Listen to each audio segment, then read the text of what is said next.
episode number 42. When I had my near-death experiences, I didn't exit consciousness. I entered consciousness of a different form. It doesn't have a whole lot to do with kinky sex or blood sacrifices. It is about having a relationship with the goddess through nature.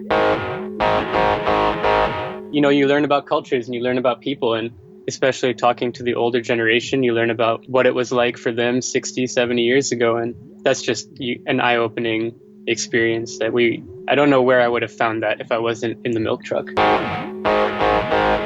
Why didn't Yoko step in and say this isn't what he wanted? Well, she did it. She's the one who had him cremated. Yeah. So, yeah. Oh, Yoko. Yeah, I'm not going to speak to anything. I'm going to stay as vague as possible. Okay, so. good. Let me know if you hear a drone over your house.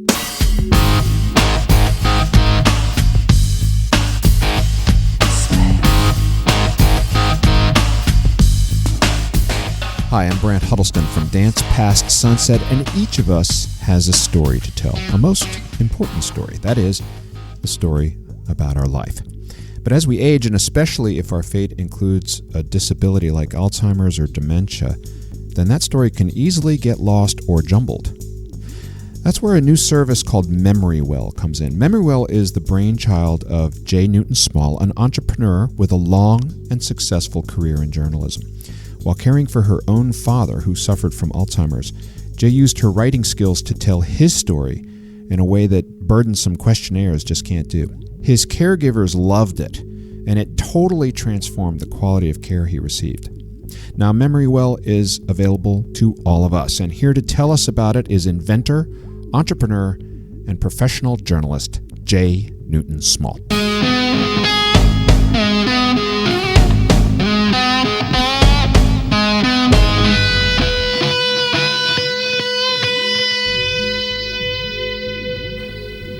And we are here.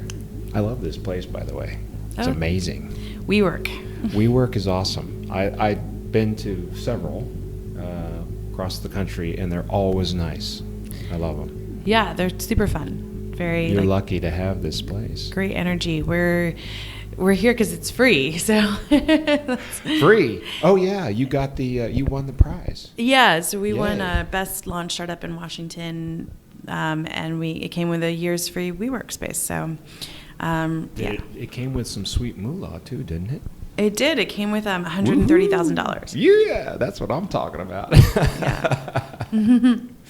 Good. And that plus Kickstarter funds, and away you go. Mm-hmm. Yeah, we have a few other smaller grants. As well as that, but yes, and we have revenue as well coming in, which is more important. Let's start at the beginning, which is MemoryWell. So tell me, what is MemoryWell? So MemoryWell is a platform for senior storytelling, and primarily for seniors entering care. So whether it's home health care or assisted living, with the idea of replacing those sort of clunky questionnaires that people hate to fill out. And it grew out of my experience with my dad, who had Alzheimer's, and I was his primary caregiver for the last 5 years of his life. And a few years ago, I had to move him into a community. And when I did, they asked me to fill out this 20-page questionnaire about his life. Yeah. And you said, this isn't working. Well, so I sat there and I was thinking, first of all, no one's going to be able to read my handwriting. I have terrible handwriting. And secondly, the questions were incredibly hard. I mean, I was a correspondent with Time magazine at the time, and I challenge anyone, including a professional writer, to summarize their parents' 50-year marriage in 4 lines. I mean, that's like writing haiku. Yikes. And then third, I wondered who was going to read 20 pages of handwritten data points for the 150 residents in that community. And so I really felt like the questionnaire was not going anywhere and it was a waste of my time. So I handed it in blank, and I was like, look, I'm a journalist. As I said, I was with Time magazine at that point, and I was like, I think, easier for me and easier for you if I just write down his story. And they were like, okay, you're weird, but sure. And so I wrote down his story for them, and they loved it. They remembered it. They told each other about it. They passed it around, and it really transformed his care. So 2 of his caregivers were Ethiopian, and they'd had no idea that my dad had lived in Ethiopia for 4 years early on in his career with the United Nations. Wow. And so they became his champions. They would sit for hours and show him their own personal family photos of Addis Ababa and Lalibela, and Dad loved it because he remembered Africa from his early 20s, even if he didn't remember like last week. So, so yeah, it was really, MemoryWell was born from that experience. And so we now have a network of more than 400 journalists across the country, and we write the life stories of seniors entering care. All of our stories are printable, so you can print them and put them in care plans or laminate them and put them up on walls. And then we also have a digital website where family members can build out a whole timeline of their loved one's life, adding their favorite photos and videos and music to their loved one's stories. Okay, great, fantastic, I love it. And when you were your dad's primary caregiver, were you also continuing your career as a journalist, or did you have to put that on the back burner? No, I continued my journalist career. I had to take 2 family medical leaves to care for him, but no, I continued my career, and I was lucky. My dad had a great pension from the United Nations, and my mother's death benefits helped, and so I could afford care. I really, in some of the support groups that I used to go to, there were people who couldn't afford care, and I really felt for them. I mean, they had to quit their jobs in order to care for loved ones and take on part-time work. They had to really sacrifice their lives for that, or sacrifice their children's lives and spend their kids' college funds in order to pay for care, and I thought that was incredibly difficult and really hard.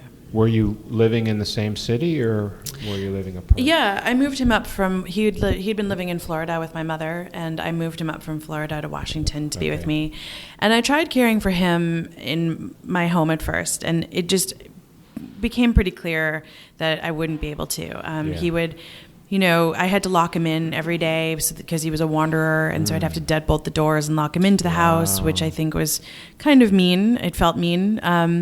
And, a few times I came home, and he'd been trying to cook, and he was used to an electric stove in Florida, and I'd come home to a house full of gas. So it just grew increasingly dangerous. I had, day caregivers who would care for him, but he would get agitated, and he was very hard to deal with, and so they kept quitting, and so it just wasn't. Eventually, it was clear I had to put him into assisted living. Did your mom stay down in Florida, or? No, my mother passed away. So my father was diagnosed when I was a senior in college, and my mother cared for him for the first 10 years of his diagnosis. But like 40% of caregivers, of those caring for Alzheimer's and dementia, those living with Alzheimer's and dementia, the stress grew too great, and she had a stress-induced brain aneurysm. She literally dropped dead hosting a dinner party for 14 people, which I think is probably the way she would have wanted to have gone. Bravo. That's the way I want to go. Maybe not a dinner party, but something similar. Playing guitar, maybe. And so she passed before he did, which happens with 40% of caregivers, which is pretty common. So how long were they married? They were married, that's a great question, almost 50 years. Wow. Yeah. Yeah. How did that affect your dad to lose your mom? Did you notice it? Absolutely. So my parents had hidden my father's diagnosis. They were really embarrassed about it, and my dad, they had this whole sort of elaborate series of signals that my mother would signal my father, and he would tell a joke that, or flirt with a waitress, or, and he... It made him. It really made it. He could get in trouble for that nowadays, flirting with a waitress. Well, so he, and he really. I mean, his muscle memory was amazing. He could golf I guess a week after my mother's death, some of his friends took him out golfing, and he golfed 6 under par in an 18-hole course. And he was a phenomenal golfer, and so he had amazing muscle memory. And he was this happy-go-lucky Australian dude who was very charming, and he called everybody mate. And so nobody realized that he didn't actually know any of their names. And so those Aussies, they got those little tricks, right? So you're of Australian descent then, partially, yes? I am. I'm a dual citizen. So actually, my dad was Australian, Irish, Scottish, and my mother was Chinese Malay. Okay. My parents, in a very classic United Nations marriage, met in Zambia and married in Malawi, and I was born in New York. Good genes. Very nice, yeah. Malay is Malaysian, yes? No. Malay is otherwise. Well, the language spoken in Malaysia is called Bahasa, and it's spoken in both Malaysia and Indonesia. It's Bahasa Malay or Bahasa Indonesian. So when you say you're part Malay, do you mean Indonesian or Malaysian? So Chinese. I'm half Chinese Malay. So Malaysia has 3 cultures as a country. There are Bumiputras, which are the indigenous Muslim population, which are like Bahasa Malays. There's Chinese Malays, and then there are Indian Malays. And so the Chinese Malays. I see. The Bumiputras, or actually I should say the Bumiputras, the Muslim population, and the Chinese have always had historically a lot of tension. And so they actually created Singapore in the 1960s in order to get rid of the vast majority of its Chinese Malay population, and they started their own country. So 70%. I have been in Singapore. There, it's quite mostly Chinese, and I guess Chinese Malay. Yeah, mostly Chinese Malay. Yeah, and some Indians, and then a few people like me. When I was walking down the street, it was like, it was a real experience, because here was this 6-foot-tall white guy walking down just crowds of shorter people with jet black hair. It was it was very strange. I needed to wear cowboy boots just to, make it obvious, as if it wasn't. Have you been? Yes, I lived in Singapore and in Malaysia, Thailand, Cambodia. We lived in 10 countries over 5 continents. So you've seen the Twin Towers in Kuala Lumpur?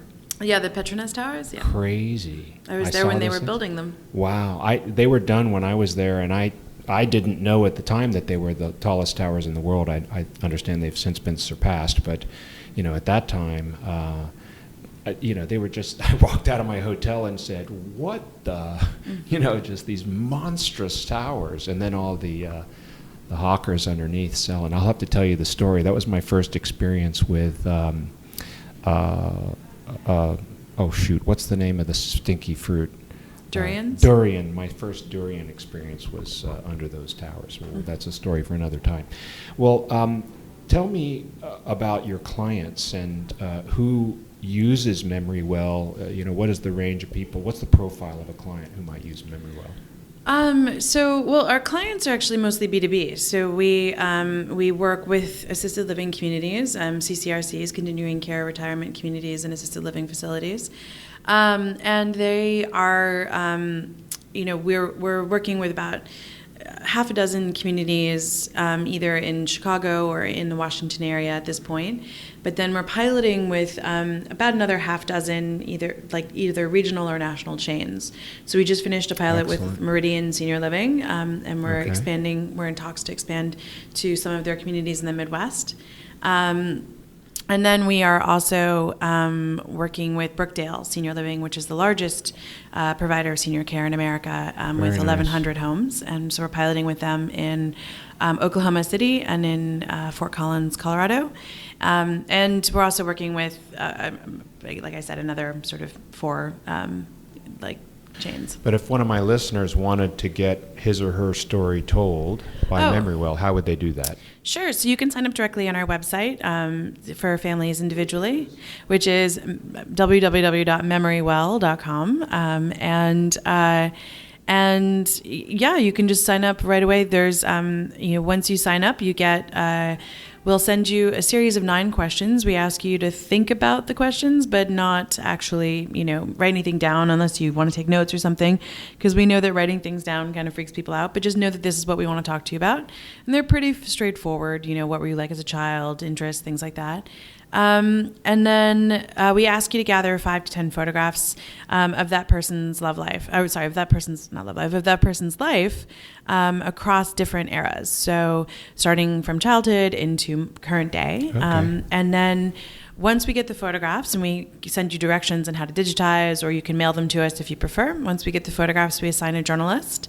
The journalist will arrange a time to call you. The call takes 45 minutes to an hour. They just go through the photographs.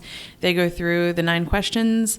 Once they're done, they write a story. The story is usually 500 to 700 words. It's usually about a page to 2 pages max. So you can print it out on one double-sided page if you need to.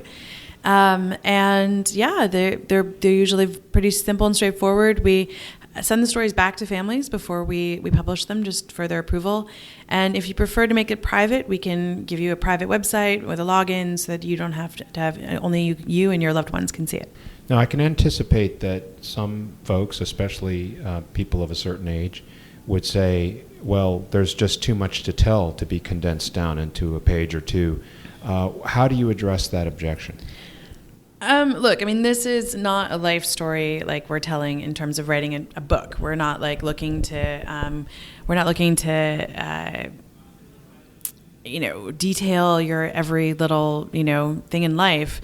This is kind of just like a cheat sheet for people to get to know you, especially caregivers who are coming in. Most facilities that we work with see on average 55% turnover annually. So this is for new caregivers coming in. Most of those caregivers only have less than high school education. The vast majority are immigrants who don't speak English very well. So this has to be something that they can easily grasp and understand, right? So a page or 2 might take, say, 4 or 5 minutes to read. Mm-hmm. Yes? Is that about right? Yeah. So this would be kind of like if you were at a meeting or a professional gathering or a Toastmasters or maybe a church group or something where people didn't know you and they said, hey, you've got 4 or 5 minutes. Tell us about yourself. And then this would be what you would say. Exactly. Yeah. Okay. And then our original stories, all of our stories are that, sort of short, so that people they're digestible, they're easy to understand and read.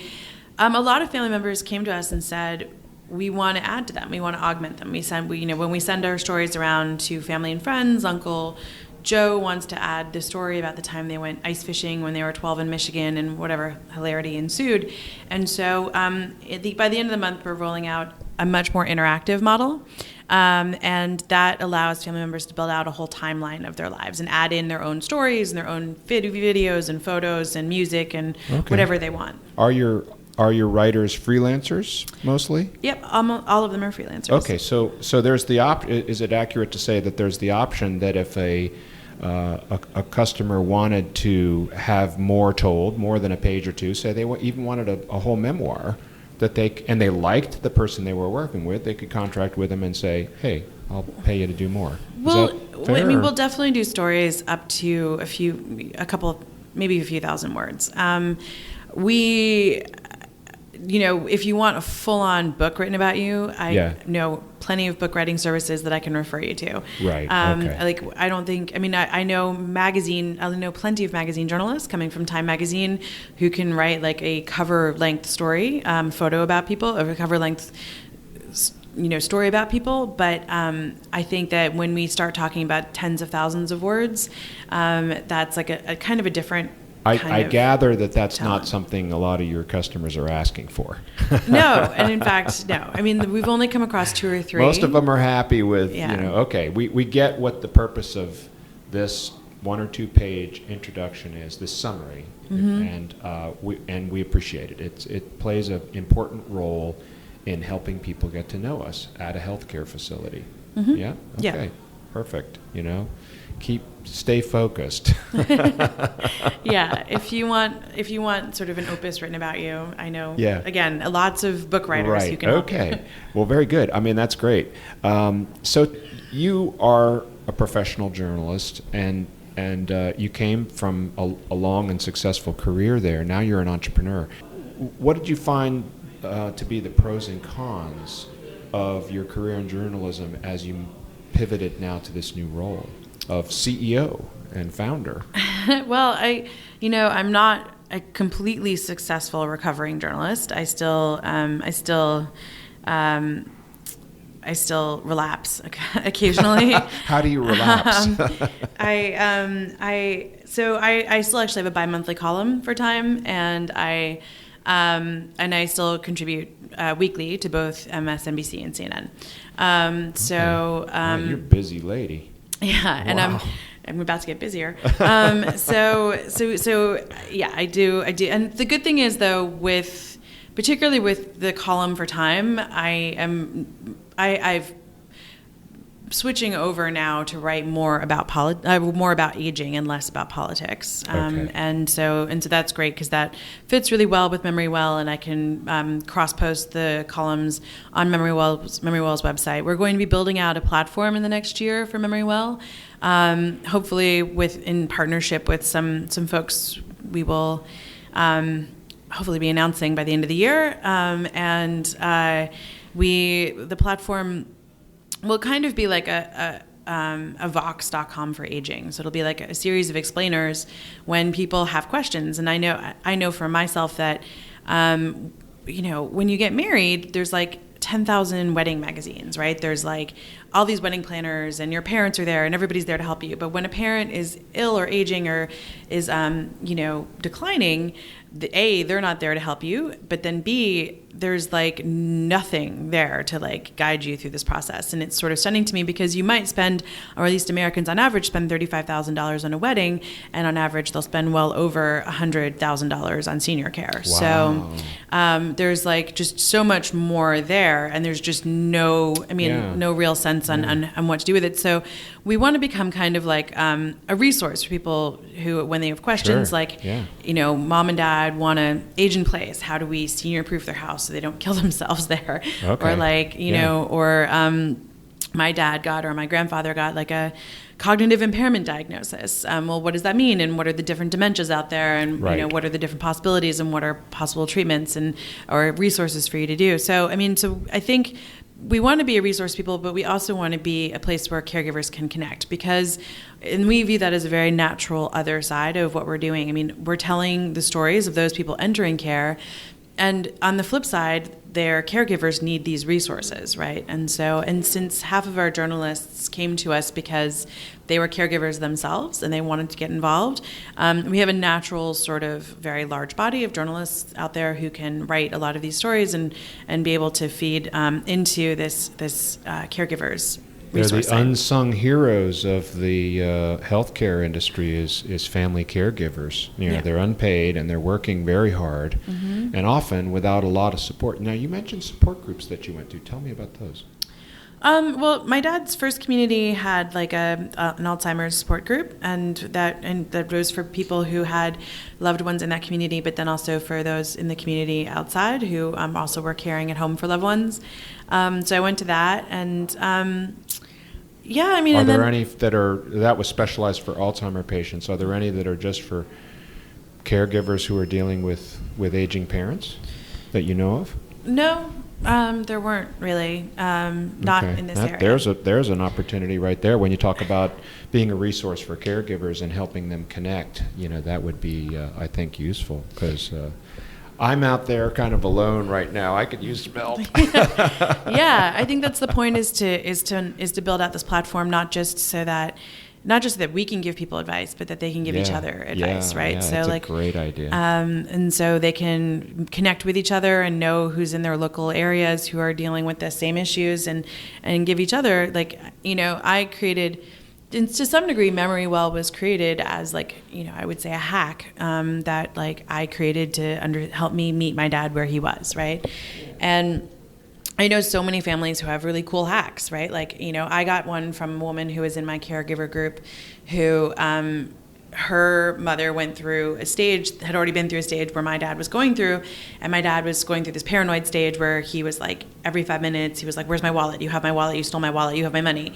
And she was what she had done for her mother was just buy 20 wallets, fill them up with like Blockbuster video cards and like old business cards, and then hide them all over the place. And so whenever like her mother was like, "Where's my wallet?" she would just whip one out and be like, "Here you go." And she'd be like, "Oh, okay," and calm down, right? Wow. And it was like a great hack, and it totally worked. You know what I mean? And like a life hack. Yeah, I did the same for my dad, and totally worked. So I think being able to like be a platform for caregivers to exchange ideas like that, and like how to handle different phases and how to handle different challenges, not just for Alzheimer's and dementia, but in general with aging parents and different sort of, whether it's getting them to fill out their end of life documents and how to hacks to do that, or whether it's getting them to tell you to finish their wills, or to build that ramp that's going to help them not like break a hip. And so there's all different ways, like all different, I think, resources and connections that can be made and that can be really incredibly helpful. My mom wouldn't fall for that one, the wallet thing. She knows exactly what her wallet looks like. Well, there you go. She's still pretty with it. I keep trying to trick her into telling her that she lent me $10,000 and she needs to pay back, but she's not buying it. It's very mean of me. Let's talk a little bit about paper versus digital, because you're a digital platform primarily, and that's great because you can do things like have the people add in pictures and videos and things like that, so it becomes a real repository for a lot of digital content. But you also said that you could print it out and hang it on a wall, right? I mean, so you can, print out something beautiful if you want to put it in a book. Is that true? Or? Yeah, and that grew out of just our experience working with communities. A lot of these communities are really late adopters. Some of them technology late adopters. Yeah, technology late adopters. Yeah. So some of them don't even have Wi-Fi. Okay. A lot of them don't allow caregivers to have access to their phones or smartphones when they're on staff, and they won't have iPads or anything else available. So even if you have a lovely digital product, a lot of times caregivers can't even access it when they're in the communities. And so being able to sort of print them out was a very old school solution, but also one that works incredibly effectively for communities that don't have Wi-Fi, that don't allow their caregivers access to the internet when they're when they're at work. And so this sort of enables them to still interact with the stories and still and I also really, really like the idea of whenever family members walk into a community, having a wall of stories where people can read about who else is there, because I know that when I visited my dad, he had this best friend named Warren with whom he would walk all the time. Like the two of them just would walk and walk and walk and walk and walk all day long. And hanging out with Dad inevitably meant I was hanging out with Warren.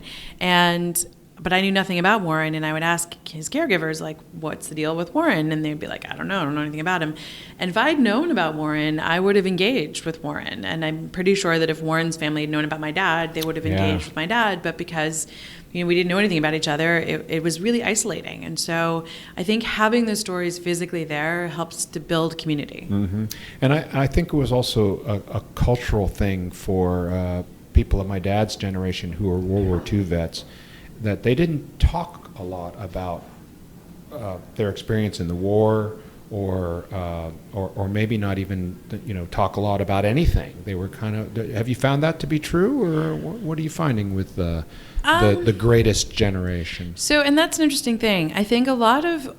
And that's why it's great that we use journalists, because I think a lot of vets... They're good at kind of teasing out the story? Yeah, well, but I think it's also like a lot of veterans would not necessarily tell family members things, or not want to talk about some of the harder things, in the war. Yeah. But that in an official journalistic interview where it's sort of like, oh, well, I'm here to sort of document your service, and I'm a journalist. I used to write with Time magazine.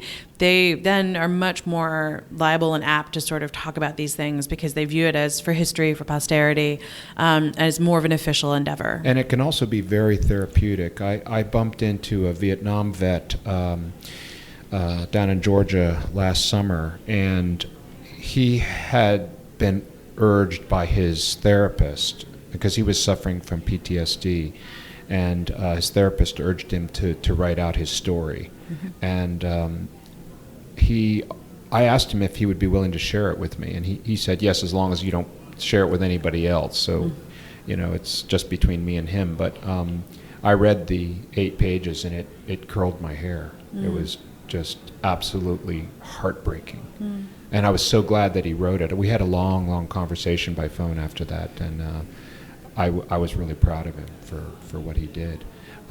There's another story of another vet that I didn't have the opportunity to meet, but his story came out in a small town Virginia paper. He lived down in Bedford. And the Bedford boys. Yeah, right, those guys. This particular guy, his story didn't come out until after he passed, but he had been a pilot, and he chased a Nazi pilot in a dogfight under the Eiffel Tower. You know, the Nazi pilot was trying to escape and flew under the Eiffel Tower, and this guy chased him right under the tower and then shot him down over the skies of Paris to the cheers of the Parisians. It was quite a story. I said, wow. That's one that needed to come out beforehand so we could have thanked him for his service. I have a friend who lives down in Bedford, or they have a country place down there. And, you know, the Bedford was the town that lost the most number of men in World War II per capita of any town in America. The Normandy Memorial is down there. Have you been? Yeah. It's huge, and it's really moving. And then there's the oh gosh, there's a little inn at the top of the mountain there. I'm trying to remember what it's called. I don't know. I've only ever been to their house down there, so you go up there and it's you up to the top of the mountain, and there's an inn where there's no Wi-Fi, no phones, just a big fireplace with a crossword puzzle in front of it. It's absolutely fabulous. I'll look it up and put it in the show notes for people who want to go and visit. I recommend it. Well, let's kind of come to a close by talking a little bit about the future, because you mentioned that you're about to get a lot busier. You're already busy. I feel very fortunate to get some time with you. What's coming up? What's gonna? So we're doing a round of fundraising. We're raising $1 million in seed money to scale, hopefully in the next year. And we're also building out this big platform.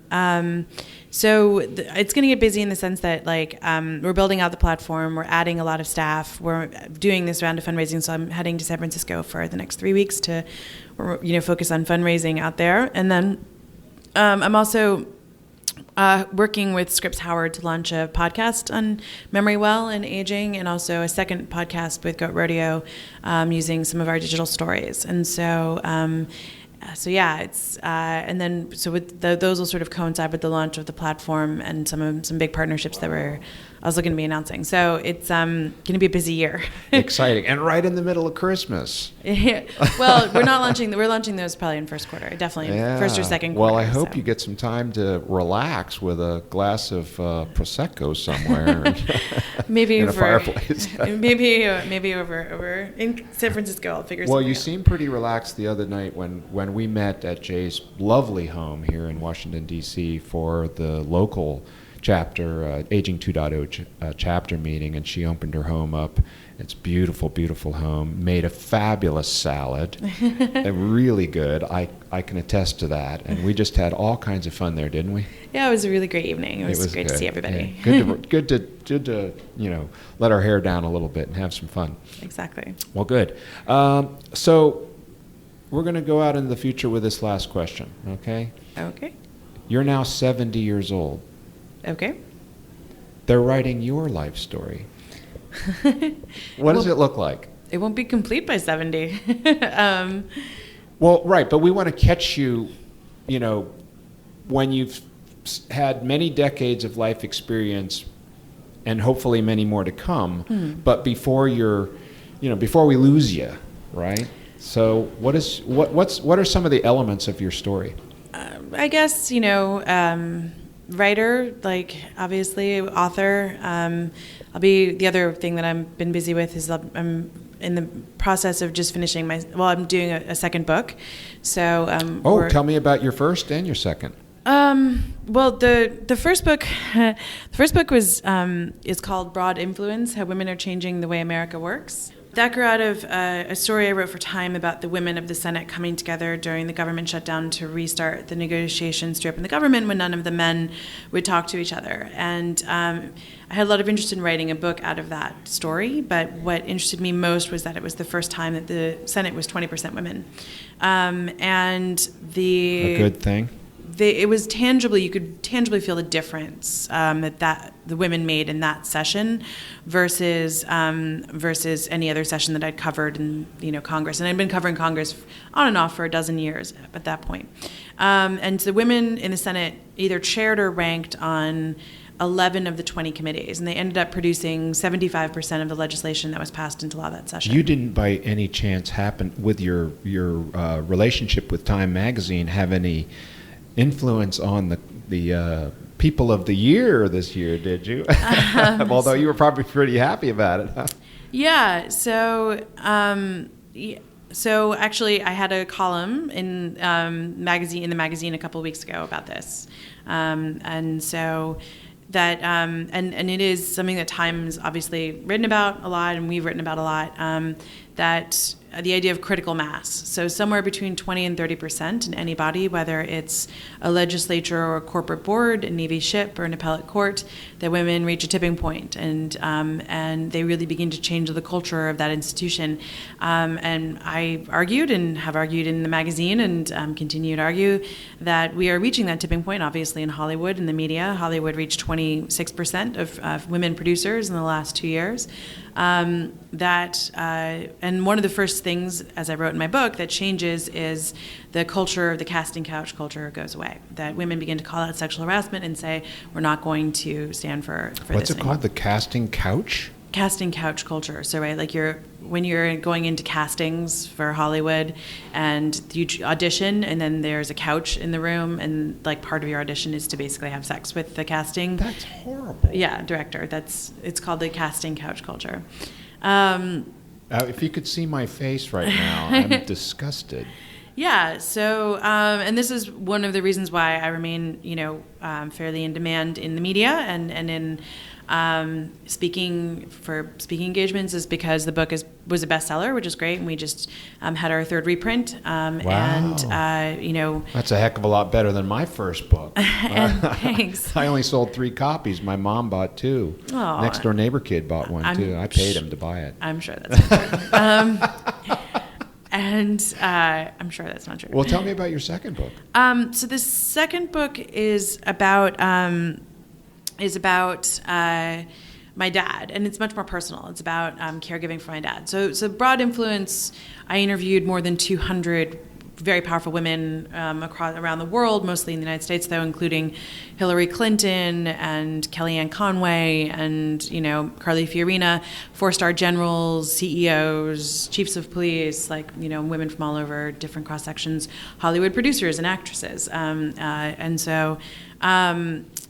For my second book, which I don't really have a title yet, but it's a much more personal look at what it was like caregiving for my father, and sort of learning how hard it is and how ill-prepared we are as a society and as a generation and as a culture for the coming cliff that will happen with the baby boomer generation as they age out. And you called it a cliff. I've heard it referred to as a wave, age wave, the Silver Tsunami, and yes, I agree, woefully unprepared.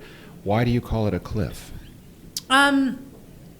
Because I'm not sure we're ever going to recover from it. Well, you're a young woman, mm-hmm. so you're going to have to deal with whatever's coming. Mm-hmm. I probably will too.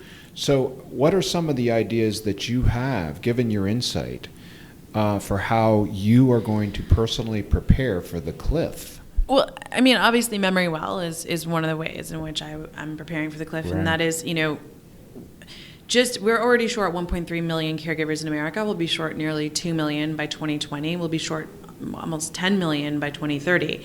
And so just as the need for care is spiking as the baby boomer generation, the last of the baby boomers turn 70 in 2030. The resources are dropping off. the resources are scarce, and it's hard to imagine, given this current administration, that they're going to fix the immigration problem anytime soon or allow more immigration to come in. So we're going, and everyone keeps thinking there's going to be some silver bullet in, like, we're going to find the cure to Alzheimer's. And if you look at the recent drug trial failures from Eli Lilly and others, it's very clear that we're not going to find a solution in time to treat or even cure the baby boomer generation, which means we have to find ways to care in better and easier ways. And so finding solutions that make caregivers' jobs easier and better and improve them, like MemoryWell, is something that is a part of the reason why I started the company.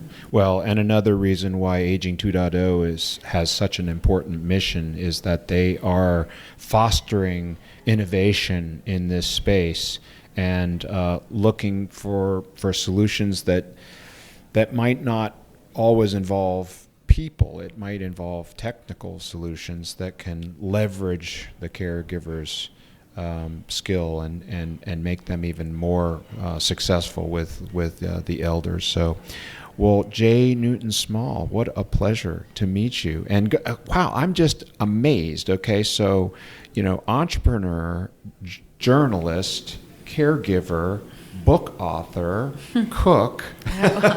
Cook is dubious. No, I've tasted your food. I was not agree. It was delicious. Delicious. Well, Brant, it was my pleasure, and thank you so much for taking the time. Thank you. I just love the concept of preserving family stories and the stories of individuals. So MemoryWell is just an awesome concept. And Jay did want you all to know that she is offering a $50 discount at checkout. If you jump over to memory-well.com and order their service, you will get $50 off at checkout. Just put in the code DANCE2018. So you'll also find a lot of tools, tips, and technologies that help caregivers on the Dance Past Sunset Facebook page, where I post all kinds of cool things I find. My Twitter handle is @ByBrant if you're into that, and you'll get a lot of free goodies by signing up for my newsletter on dancepastsunset.com, so check that out. Coming up next on the show will be a series of interviews from a caregiving convention I attended a few weeks ago, and I know you're going to like that. So stay tuned, my lovelies, and until next time, this is your host, Brant Huddleston, signing off.